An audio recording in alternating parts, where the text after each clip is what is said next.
ஒரு காலத்தில் எல்லா பறவைகளுக்கும் நிறம் எப்படி வந்தது தெரியுமா?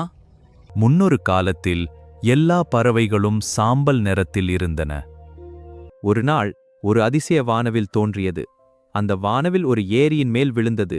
ஏரி முழுவதும் விலைமதிப்பற்ற ரத்தினங்களைப் போல பல வண்ணங்களாக மாறியது.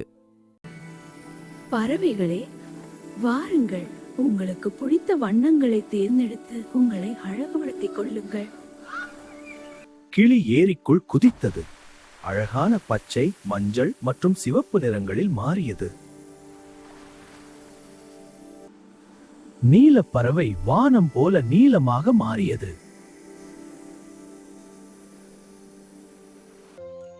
பூநாரை இளஞ்சிவப்பாக மின்னியது.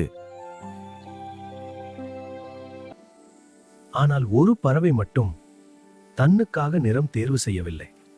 அது மற்றவர்களுக்கு உதவி கொண்டிருந்தது. அது காகம். அது எல்லா பறவைகளுக்கும் உதவியது.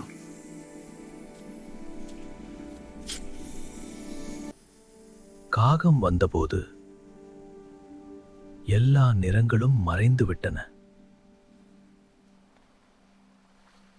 அது அப்படியே சாம்பல் நிறத்திலேயே இருந்திருக்கலாம்.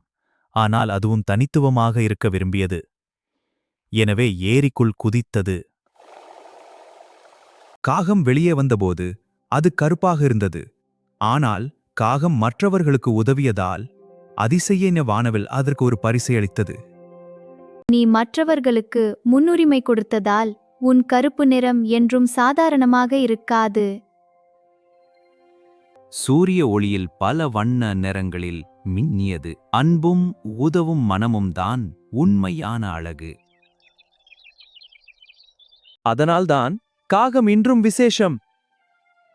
நீங்கள் காகத்தை பார்த்தால் ரகசிய வானவில்கள் வண்ணங்களை கவனிக்க தவறாதீர்கள்.